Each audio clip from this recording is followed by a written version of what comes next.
Well, this is the second in my series concerning my paper. There's actually going to be more than a dozen of them, maybe 20 of them coming, but they're all expanding on what we've uncovered because we've got a model that now explains all the temperatures since 1983. And one of the things that it's always been asked, how much of the warming is due to mankind and how much is due to nature? It's been a constant query, and vague answers, vague guesses have been coming. But now with this model, of course, you can calculate it pretty well exactly. And what you've got to allow for, of course, is with the natural warming of the oceans, the natural part of the warming, that produces more CO2 into the air. And roughly, that is about 10%.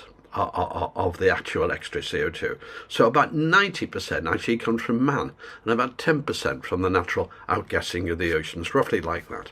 So I've done some calculations based on my paper, and you know what the answer is? Since 1983 to today, 75% of our warming is natural, due to natural causes, and 25% is due to the extra CO2. And that's been totally beneficial, of course.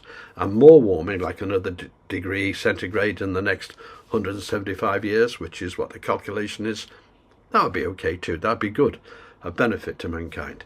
So that is the figure. 25% down to man, 75% natural.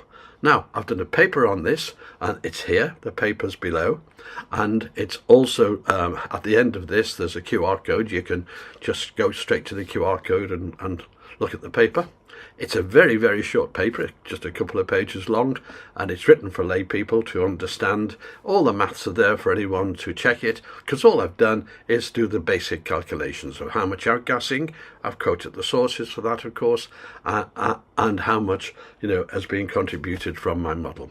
You see, once you've got the model right, which is the case here, you can ask all sorts of questions, and that's why there's going to be lots of these little videos with very important subjects like this one that explain things, because the model has put a jigsaw into place. That's the best way to explain this. So it's a jigsaw that's slotting in. So when you get that part right, you've got that part right, you've got that part right. That's what's happening as a result of this model. So I look forward to meeting you again with further episodes. Thank you for listening.